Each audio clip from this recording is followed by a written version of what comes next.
Hi Taurus, Sun, Moon and Rising, welcome to Ethernal Realms. Let's get into your April reading. So first I will talk a little bit about the astrology, tell you what's the most important stuff going on. You have some influences going on from Mercury most specifically, but also we have an eclipse and we are shifting into Taurus season.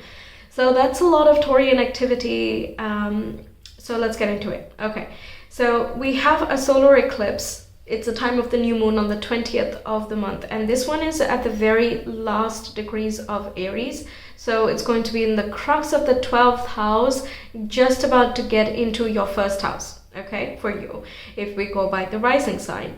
And this can indicate that there are some major endings or culmination, things coming to light and letting go of previous resistances and inertia, things like that, and therefore bringing about a new beginning for you. So eclipses have been taking place in your sign and in Scorpio, right opposite yours. Since the last month, we'll still have some eclipses here, but the flavor is very different from last year.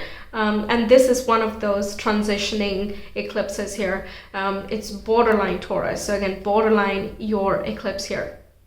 Very curious what your reading is going to be, but yes, eclipses are a major time. They bring about some fateful changes and occurrences, some relationships coming in, things like that can happen here.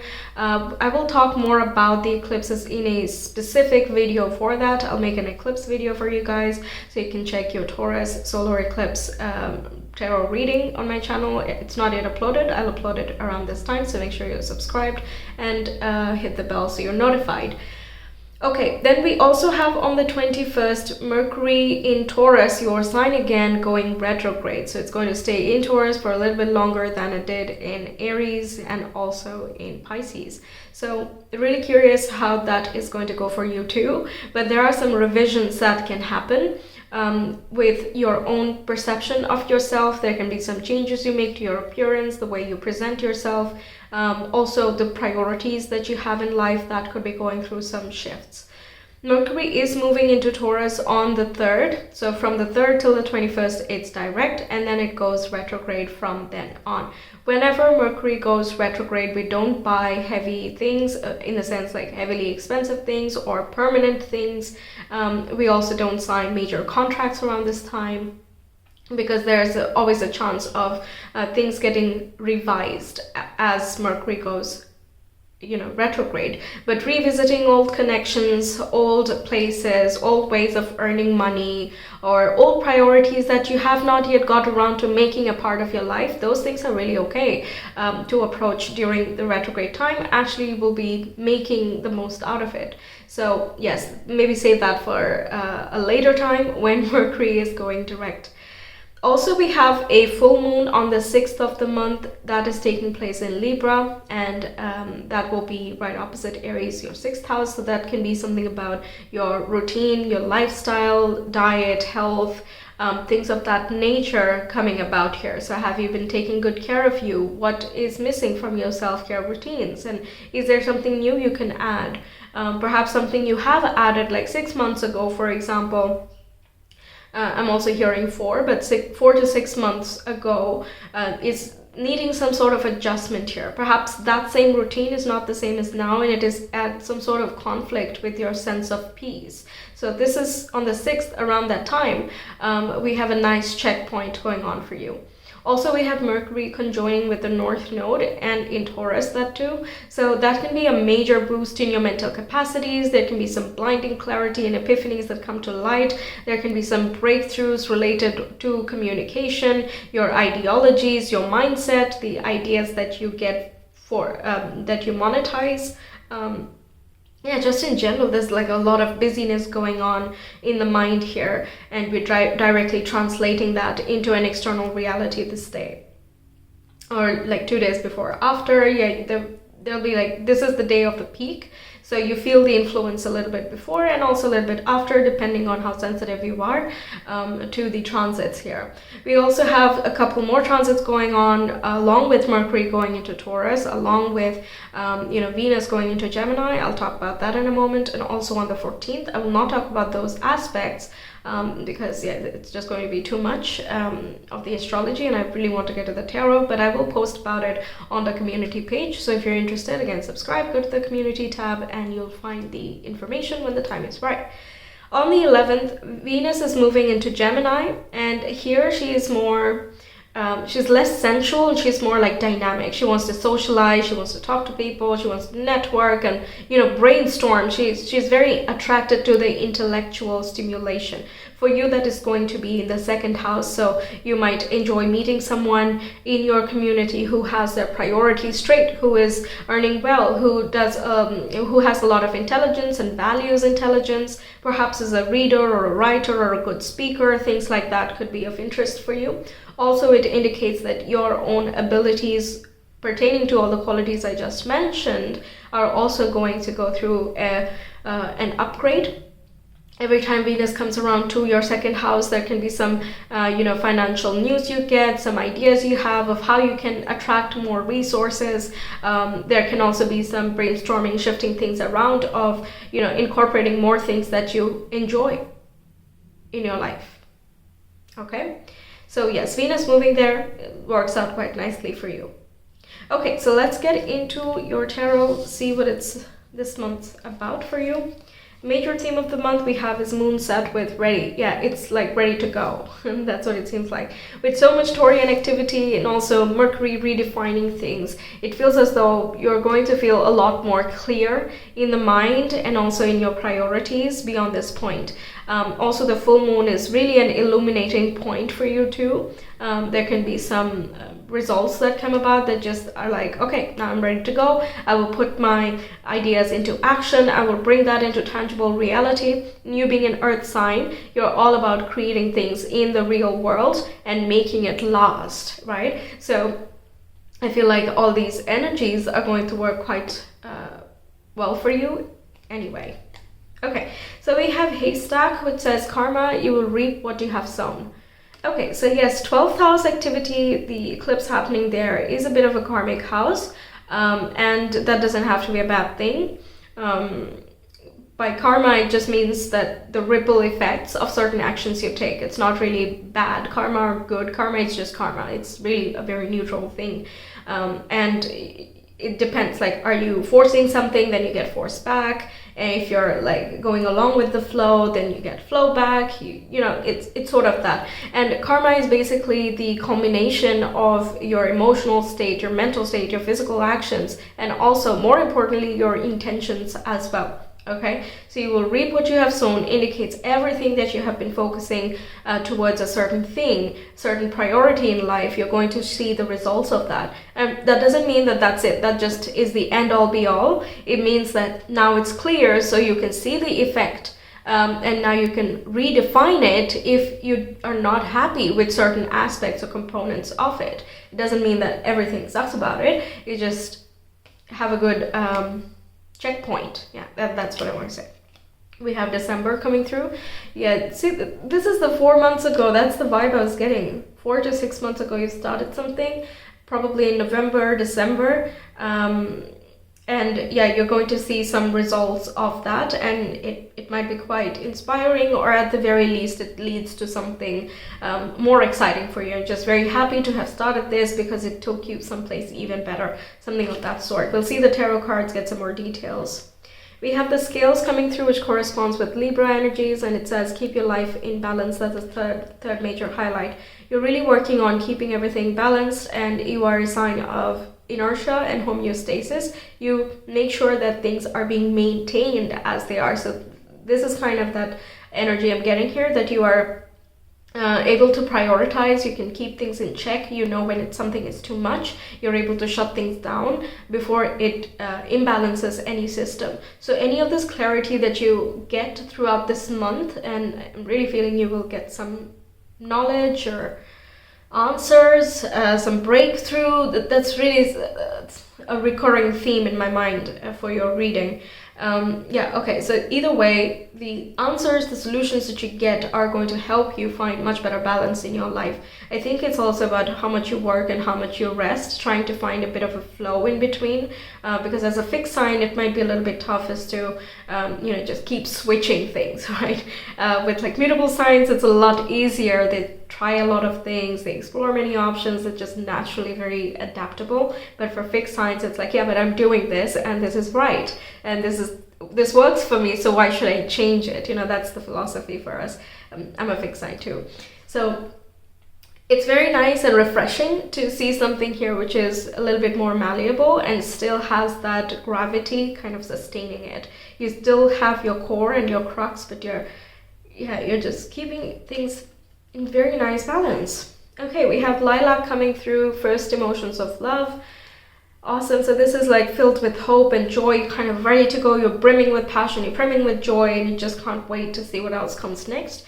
Of course, this can be related with relationships. Libra is the zodiac for relationships and communication within relationships.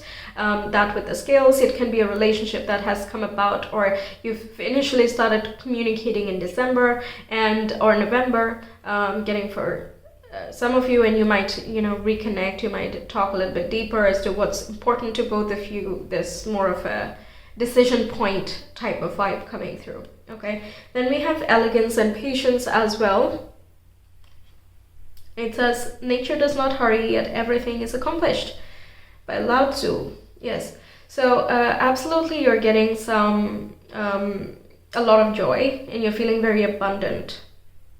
You're feeling very abundant, and you're carrying yourself very gracefully. Patience is so appropriate because it's you kind of define patience. Like when you're in it, you're just in it, and it's so commendable, right? So yes, you're kind of doing things at nature's pace. You're going with the flow. You're not resisting anything. You're open to new ideas. You're open to the outcomes of things because it helps you decide and kind of change your trajectory accordingly. Because at the base of it all, you're just feeling very ready to conquer something, to just get your life on track or get your life in balance, and change yourself if that's what you're wanting. Change your experiences if that's what you want. You're just ready to go. So when you're so ready, you're kind of open to all information that comes in. If that's gonna work, then I'm gonna do that. If that's supposedly a very good idea, then I'm gonna explore that idea. It's sort of that dynamic going through for you. Okay, we have the Knight of Swords. How appropriate. This is the most ready card in the tarot.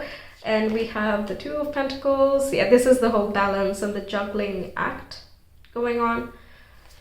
We have the Eight of Pentacles pertaining to career, lifestyle, routines, your health and diet, fitness. And we have Hierophant, which corresponds to you, Taurus. So we're seeing you here and in the major arcana form. Wow, all right. Speaking of conquering, we have the Emperor. So it doesn't get more conquering than that. Okay, so yes, let's see. You're going towards something that you're very passionate about, and you want to put a lot of effort, patience, and time into this because it just excites you that much. It's not really hard to convince you for this particular thing. It just makes the most sense, and you're very excited about it. Two of Pentacles that keep getting passive income or two income sources. You might be juggling a part-time situation. Perhaps you're learning something on the side and you're putting in a lot of focus there, but you also have to rush and get to some other place where you're obliged to be. But you kind of have to have it so that you can manage your finances and get, again, kind of reorder your life in some way. That's one thing. But you're able to do it very, I'm gonna say flawlessly, because I don't see a tired card here. I just see a lot of empowerment and confidence coming through from you. It's as though you're very prominent in this month. You could be the one who is guiding someone, or you're learning something from a religious institution or just an educational institution. You meet someone who's a very important guide. We can be talking about some bosses here as well who are very prominent around this time. Just look at your leader figures in your life that you look up to. They could be giving you some sort of guidance or help that can kind of bring your life into a little bit more balance, more orderly fashion.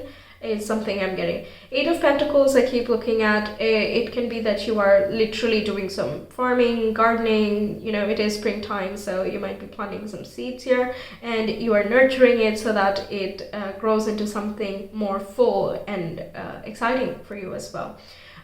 Yeah, it looks like you're very dynamic and busy. I don't know if you have too much time, just spare and clueless. If you're not going to achieve something, if you're not going for something, then you're taking care of yourself, which is very ultra important, especially in busy months.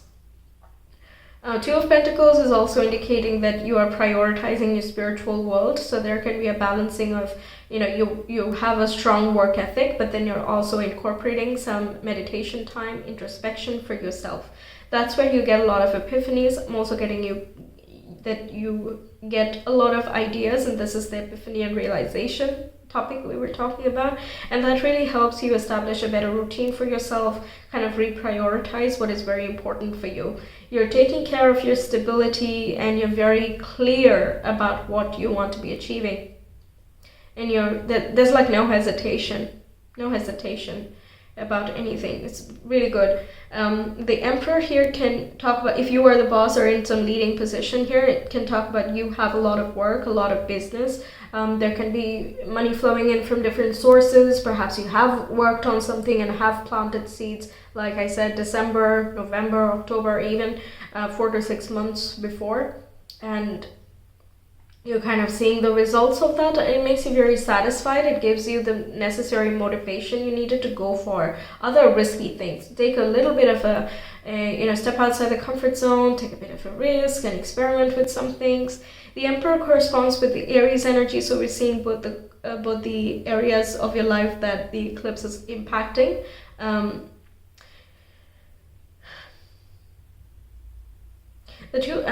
also getting Two of Pentacles as being a partnering up with some things. It can be an institution, perhaps you're registering yourself under some scheme of sorts, and you have some additional money resource coming through, which can be some extra support. You could be registering yourself as an official business, and that helps you with the taxes, for example.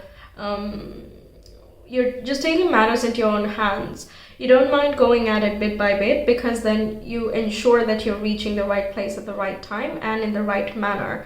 Like if you have an interview and at some point you would rather leave a little bit earlier, arrive on time and be all crisp and ready for it, rather than dash over there and have messiness all over, right? So that's what is giving me that flawlessly handling the busyness vibe, right? You're doing everything like a champ. Very strong. There can also be that you have a lot of communication and correspondences going on. I feel the first emotions of love could be talking about you're loving something you're doing so much that it's really uplifting you. With the Hierophant, it feels as though he's buoyant. He's almost not even restricted by his body anymore. So you're just looking at the ideas, you're very inspired by it. You feel as light as air is something I'm getting, but you're still bringing the lightness onto earth and making it more sustainable and real so that you don't lose that particular thing. But in a strictly romantic context, it can be, I'm not really getting so much romance cards through here, but the first emotions of love can again be indicating some connection you have been working on already. You've been having some communication. There can be some meetings that happen. You get to go see them if it feels right, of course. The Two of Pentacles can indicate that you take turns paying for dates, or that sometimes you're going closer to their location and sometimes they come to you if it's a bit of a more long distance thing. But it feels as though you're still quite busy with work and other aspirations and goals that you have in life. I think you're more focused on that. So I'm not saying that love is just completely off the table, because we do have the Libra and the love emotions coming through, but I think it's a little bit more in the backdrop. You're more focused on the other topics. If you're already in an established relationship, again, you're more focused on career and lifestyle. Of course, that's there. But apart from that, it can also indicate that your partner is going through some sort of epiphanies and realizations. and that can kind of shift the routines or the dynamic between the two of you. Not in a bad way, it's just like, for example, from now on, I'm going to start working at 10 instead of at 9, and that is going to shift like when you guys wake up, or like, you know, who's going to be in the washroom at that time. It's just the delegation of the scheduling, basically. Oh, one last message I think I'm getting is that you're dividing the tasks between yourself and someone else who is also very leader-like. Okay, so this can be like a co-creating, partnering up with someone. You're still doing a lot of work, of course, but you know, you partnering up is just giving a little bit of that extra perspective. So yeah, if you're in a business, or even if it's not like an official business, it can be just you're asking for help, or you're collaborating with someone who's an expert in their style of teaching or guiding, or doing their work, and working together is bringing a lot of growth to whatever it is you are approaching. Okay, so let's see your astro dice. The Taurus, please, for the month of April. What else can you know? We have Leo, Venus, and the 10th house. Okay. Interesting. The Leo is about shining bright. Venus is blessing you, so it can be certain wishes, career wishes, and also like just bigger goals in life, your ambitions, they are coming to a head. You're approaching it very bravely, courageously, you're going at it very boldly, and you're achieving some like great feats and great blessings are coming through, prosperity is coming in, and so on. I feel like again, this shows that you're very much comfortable with, even if you have to juggle certain things, you're still doing a really good job, because Leo is a fixed sign just like you. So it's not like you have to change your approach by a very far, but yeah, whatever you're doing, it's kind of working. You're absolutely being more seen. You can be appreciated as a leader in this time, and people might come to you a lot for advice. That could be the various correspondences. It can even be like friends. And yeah, people you might be seeing, they could be coming in and kind of asking you for advice, or just talking about a little bit bigger topics or deeper conversations, and still having fun at it, you know. Venus in Leo is all about loving to get complimented, loving the like life in general, loving the world as a whole, loving goals and things like that. So doing something that you enjoy and is creative for you, that can also bring about a lot of recognition. But yes, acknowledgement, validation, recognition, appreciation, these words are really loud and clear with these 3 cards here. Sorry, 3 astro dice there. You're absolutely seen. I think that's kind of lending to why your confidence is high. But you know, you're an earth sign, so you're not easily swept by all of these emotions and passions that you know to be very temporary. So you're still taking the compliment. You're really appreciating that. But you're also like, yeah, but I know what I did to deserve this. I know that I have worked on this, and I know what has led up to this point. So you're not kind of on your high horse or something. Just Leo over here might feel a little bit, might give me that sort of feeling, but for you guys, no. So yes, very measured, very grounded, but absolutely grateful all in all. So working out quite well for you guys. So yes, that's what I have for you, Taurus. Thank you so much for being here. I really hope the reading resonated and that it helps you out. More importantly, let me know your thoughts in the comments. And like I said, I will let you know more about the astrology details on my community. And also I will be uploading the eclipse video soon. So we'll get some more information for you in the month of April itself, for what's to come in the coming 6 months, 4 to 6 months. Okay, so stay tuned. I will see you some other time. Take care. Bye.